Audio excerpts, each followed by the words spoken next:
Hello students, good morning. How are you? So next topic is chemical equations. ठीक है, इससे पहले हमने एम्पिरिकल फार्मूला और मॉलिक्यूलर फार्मूला किया था, क्या होता है, कैसे उसको कैलकुलेट करते हैं. नेक्स्ट है केमिकल इक्वेशन. केमिकल इक्वेशंस क्या है, अगर सिंपल लैंग्वेज में बात करें so the symbolic representations of a chemical equation या केमिकल रिएक्शंस. किसी भी केमिकल रिएक्शंस को जब आप सिंबल की फॉर्म में रिप्रेजेंट करते हो तो उसको हम बोलते हैं chemical equation. A brief representations of a chemical reactions in terms of symbols and formulas of the substances involve. जितने भी सब्सटेंसेस उस केमिकल रिएक्शंस में इन्वॉल्व हो रहे हैं, जब उनको हम सिंबल्स और फॉर्मूला की फॉर्म में रिप्रेजेंट करते हैं so that become your chemical equations. मैंने यहाँ पे लिखा sodium carbonate Na2CO3 plus H2SO4. ठीक है, ये क्या है आपके पास रिएक्टेंट्स. ठीक है, तो इसको मैंने फॉर्मूलाज की फॉर्म में लिख दिया. और ये क्या बना आपके पास sodium sulphate plus CO2 plus H2O. These are products. ठीक है, तो ये क्या है केमिकल इक्वेशन. मैंने इस केमिकल रिएक्शंस को सिंबल और फॉर्मूला की फॉर्म में रिप्रेजेंट कर दिया. ठीक है, अब उसके बाद आता है balancing of chemical equations. Chemical equations को बैलेंस करना है, लेकिन क्यों बैलेंस करने की जरूरत पड़ी? That is in accordance with law of conservation of mass. That means mass can neither be created not be destroyed. और in the same way we can say that total mass of reactant is equal to total mass of product. तो उस law को verify करने के लिए हमें जो भी कोई केमिकल इक्वेशंस होती है उसको बैलेंस करना पड़ता है. जब भी आप कोई केमिकल इक्वेशन लिखते हो तो उसको हमेशा आपने बैलेंस्ड फॉर्म में ही लिखना है. तो अलग अलग मेथड है हमारे पास. Hit and trial method first है. ठीक है, किया हुआ है हमने, ये पहले 10th में भी किया हुआ. Hit and trial method means तुक्का लगाना है आपने, स्टेप बाय स्टेप उसको करेंगे और बैलेंस करेंगे. ठीक है, उसके बाद partial equation method, oxidation number method and ion electron method. ये तीनों ही मेथड हम यूनिट नंबर 8 में कर चुके हैं. जब हमने रिडॉक्स फ्रैक्शंस किया था तो उसमें आता था बैलेंसिंग ऑफ रिडॉक्स फ्रैक्शंस. तो कैसे इन इक्वेशंस को आपने बैलेंस करना है वो हम ऑलरेडी कर चुके हैं. हिट एंड ट्रायल मेथड ये हमने 10th में किया था. ठीक है, उसी तरह से यहाँ पे भी बैलेंस करेंगे. Partial equation method, oxidation number method और आयन इलेक्ट्रॉन मेथड ये हम ऑलरेडी कर चुके हैं रिडॉक्स रिएक्शंस में. तो कैसे इनको बैलेंस करना है वो आपको पता है, आप इजिली इनको कर सकते हैं. नेक्स्ट आता है लिमिटिंग रिएजेंट और रिएक्टेंट. जब कोई भी आप केमिकल रिएक्शंस लिखते हो, कोई भी केमिकल इक्वेशंस लिखते हो तो उसमें लिमिटिंग रिएजेंट्स क्या है? Limiting reagents means the reactant which react completely, जो पूरे का पूरा कंज्यूम्ड हो जाए. The reactant which react completely in the reaction is called limiting reagent. That means वो पूरे का पूरा कंज्यूम्ड हो जाए तो उस रिएक्टेंट को क्या बोलेंगे? Limiting reagent. And the reactant which is not consumed completely is called excess reactant or excess reagent. जो completely consumed नहीं हो रहा है वो excess reactant हो गया, और जो completely consumed हो रहा है, जो completely react कर रहा है, that is called limiting reagent और reactant. ठीक है, जब भी कभी हम किसी chemical equations में amount of product निकालते हैं कि आपका प्रोडक्ट कितना बना, ठीक है, तो प्रोडक्ट हमेशा किसके ऊपर डिपेंड करेगा? लिमिटिंग रिएजेंट के ऊपर. जब आपने फाइनल प्रोडक्ट निकालना है, उसका अमाउंट निकालना है, तो कहाँ से निकलेगा? लिमिटिंग रिएजेंट से. क्योंकि लिमिटिंग रिएजेंट्स क्या है? पूरा रिएक्ट कर रहा है, पूरे का पूरा जो है वो वहां पे रिएक्ट कर रहा है. ठीक है, तो वो हुआ आपके पास लिमिटिंग रिएजेंट. अब एक क्वेश्चन करेंगे. एक मैंने क्वेश्चन लिखा है यहाँ पे. 1.0 gram of magnesium is burned in a closed vessel which contains 0.5 gram of oxygen, which is the limiting reagent, and what is the amount of MgO, magnesium oxides formed. मैंने पहले भी बताया कि जो भी फाइनल प्रोडक्ट बनता है उसका अमाउंट हमेशा लिमिटिंग रिएजेंट पे डिपेंड करता है. कैसे होगा? First of all balanced chemical equation. जब भी लिमिटिंग रिएजेंट निकालना है सबसे पहले क्या लिखेंगे? Balanced chemical equation. 2Mg plus O2 2MgO.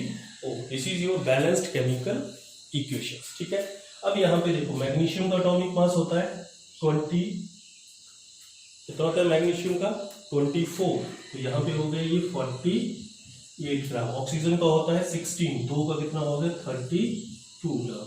और यहाँ पे कितना हो गया आपके पास MgO, इसका हो गया आपके पास 80 ग्राम।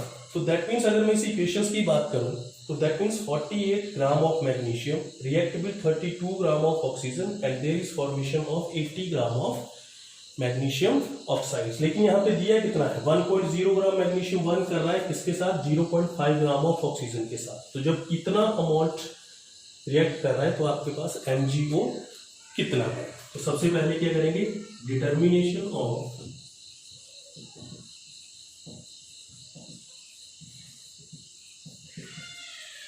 Limiting reagent.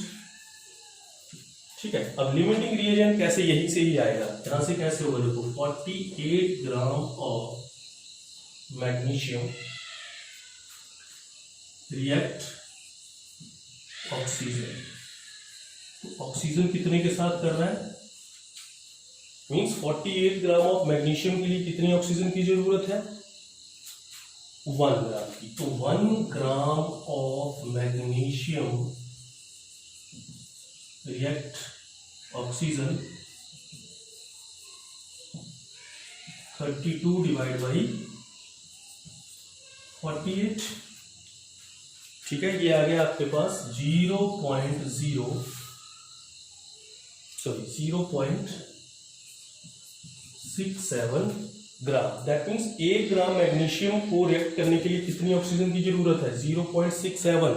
लेकिन ऑक्सीजन है कितनी आपके पास 0.5 ग्राम। इतनी चाहिए लेकिन ऑक्सीजन कम है, तो दैट मीन्स ये ऑक्सीजन क्या होगा पूरी की पूरी यहां पे रिएक्ट करेगी। ठीक है, तो ऑक्सीजन क्या हुआ यहाँ पे लिमिटिंग रिएजेंट। ध्यान से देखना 1 ग्राम मैग्नीशियम के लिए कितनी चाहिए 0.67 ग्राम, लेकिन आपके पास है कितनी 0.5 ग्राम। दैट मीन्स कम है, तो ये क्या होगा पूरे की पूरी क्या करेगी रिएक्ट करेगी। So oxygen is limiting reagent. तो ऑक्सीजन क्या हुआ आपके पास लिमिटिंग रिएजेंट। कम है, कम हुआ तो पूरे का पूरा वो क्या करेगा रिएक्ट करेगा। अब उसके बाद calculation of amount of MgO। ठीक है, अब वो कहां से आएगा, वो आएगा आपके पास ऑक्सीजन से, क्योंकि ऑक्सीजन कंप्लीटली रिएक्ट कर रही है। ठीक है, अब इसी रिएक्शन से देखेंगे, देखो 32 gram of oxygen gives 80 gram of MgO। जो लिमिटिंग रिएजेंट है फाइनल प्रोडक्ट का अमाउंट वहीं से ही आपके पास निकलेगा। ठीक है, सो 1 ग्राम ऑफ ऑक्सीजन गिव्स 80/32। लेकिन ऑक्सीजन है कितनी आपके पास, ऑक्सीजन हमारे पास कितनी है 0.5 ग्राम। सो 0.5 ग्राम ऑफ ऑक्सीजन गिव 80/32 इंटू 0.5। तो ये आ गया आपके पास 1.25 ग्राम ऑफ MgO। क्लियर हुई बात। पहले तो लिमिटिंग रिएजेंट निकालो, लिमिटिंग रिएजेंट आपने यहां से निकाली ऑक्सीजन। ऐसे ही आप मैग्नीशियम को भी देख सकते हो। ठीक है, तो उसमें कैसे आ जाएगा, उसमें इससे उल्टा आ जाएगा 32 gram of oxygen react with magnesium 48 ग्राम। 1 ग्राम कितने के साथ रिएक्ट करेगा। ठीक है, वो आपके पास आ जाएगा, उसी तरह से निकाल लेंगे। और उसके बाद अमाउंट कैसे निकलेगा, जो लिमिटिंग रिएजेंट है, क्योंकि वो कंप्लीटली रिएक्ट कर रहा है। 32 gram of oxygen give this, 1 gram this, और ऑक्सीजन है कितनी 0.5 ग्राम ऑफ O2। तो ये आपके पास बन जाएगा 1.25 ग्राम ऑफ मैग्नीशियम ऑक्साइड। एक और न्यूमेरिकल लेते हैं इसी के रिलेशन में। 3 gram of H2 react with 29.0 gram of O2 to form H2O, which is the limiting reagent. Calculate the maximum amount of H2O formed and calculate the amount of the reactant left unreacted. ठीक है, ये questions है। पहले क्या निकालना है limiting reagent. Limiting reagent से ही maximum amount मिलेगा कि वाटर कितना बन रहा है, और वहीं से ही आपके पास जो लेफ्ट अनरिएक्टेड कि कौन सा रिएक्टेंट जो है वो बच गया, जो रिएक्ट नहीं किया तो उसका अमाउंट कितना है। सबसे पहले क्या लिखेंगे balanced equation 2H2 plus O2 2H2, this is your balanced equation, hydrogen plus oxygen that gives water. ठीक है, अब इसका आपके पास कितना हो गया 4 ग्राम। एक हाइड्रोजन का एटॉमिक मास 1, तो 4 का कितना हो गया 4, यहाँ पे हो गया 2 × 16 32 ग्राम, और यहाँ पे कितना हो गया 36 ग्राम। ये आ गया बैलेंस्ड केमिकल इक्वेशन से। अब हमने क्या निकालना है लिमिटिंग रिएजेंट। ठीक है, लिमिटिंग कैसे निकलेगा, that means 4 gram of hydrogen react with oxygen. तो ऑक्सीजन कितनी है आपके पास 32 ग्राम, मीन्स 4 ग्राम कितनी ऑक्सीजन के साथ रिएक्ट कर रहा है 32। 4 ग्राम के लिए कितना चाहिए 32 चाहिए, तब 36 ग्राम आपके पास वाटर बनेगा। सो 1 gram of hydrogen react with oxygen, कितना हो गया 32 डिवाइड बाई 4। ठीक है, लेकिन आपके पास हाइड्रोजन है कितना 3 ग्राम, सो 3.0 ग्राम of H2 react with oxygen, कितना हो गया 32 4 मल्टीप्लाइड बाई 3। तो ये आ गया आपके पास कितना 24 ग्राम।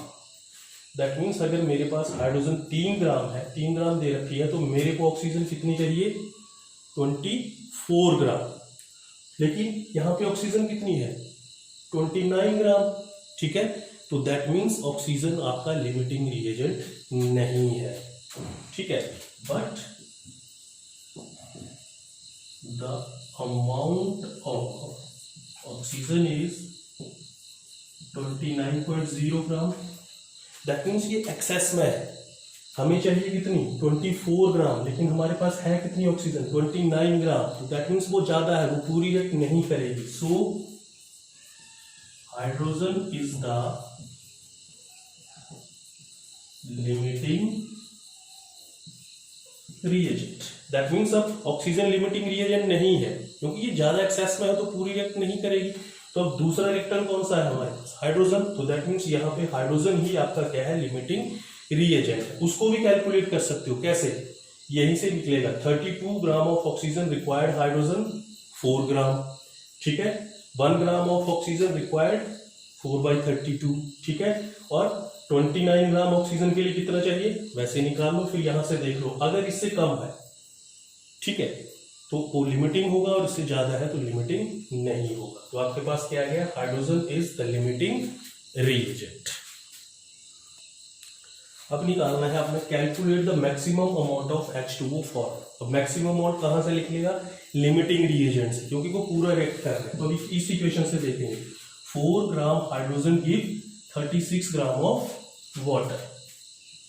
4 ग्राम of H2 gives 36 gram of H2O, लेकिन आपके पास हाइड्रोजन है कितनी 3 ग्राम, सो 3.0 ग्राम of H2 gives 36 divide by 4 into 3 gram of H2O। ठीक है, ये हो गया आपके पास कितना 27 gram of H2O। That means ये जो 4 ग्राम आपके पास ये क्या है लिमिटिंग रिएजेंट है। 4 ग्राम 36 ग्राम वाटर दे रहे हैं, तो 3 ग्राम कितना देगा 27 ग्राम ऑफ वाटर। अब थर्ड है आपके पास क्या पूछा है calculate the amount of the reactant left unreacted. अब हाइड्रोजन तो लिमिटिंग रिएजेंट है, ये तो कंप्लीटली रिएक्ट करेगा। ठीक है, तो अनरिएक्टेड कौन बचेगा oxygen. So amount of oxygen left unreacted. ठीक है, कितना था आपके पास टोटल 29.0 ग्राम, और हमें जरूरत कितनी थी 24 ग्राम की। कितना बच गया आपके पास 5 ग्राम। ठीक है, यहीं से निकल जाएगा क्योंकि ऑक्सीजन कितनी है आपके पास 29 ग्राम, लेकिन हमें जरूरत कितनी थी 24 ग्राम की। तो अनरिएक्टेड कितना बच गया आपके पास, ऑक्सीजन कितनी बच गई आपके पास 5 ग्राम। ये चीज ध्यान में रखनी है। पहले तो लिमिटिंग रिएजेंट फाइंड आउट करो, फिर वहीं से ही जो प्रोडक्ट का अमाउंट होगा वो निकलेगा, और अनरिएक्टेड भी वहीं से ही आपके पास निकलेगा। तो इस तरह से ये क्वेश्चंस है। लास्ट टॉपिक आपका इस चैप्टर का, इसको ढंग से करेंगे, ठीक है। और अगर कोई प्रॉब्लम है तो आप पूछ सकते हैं। Thank you.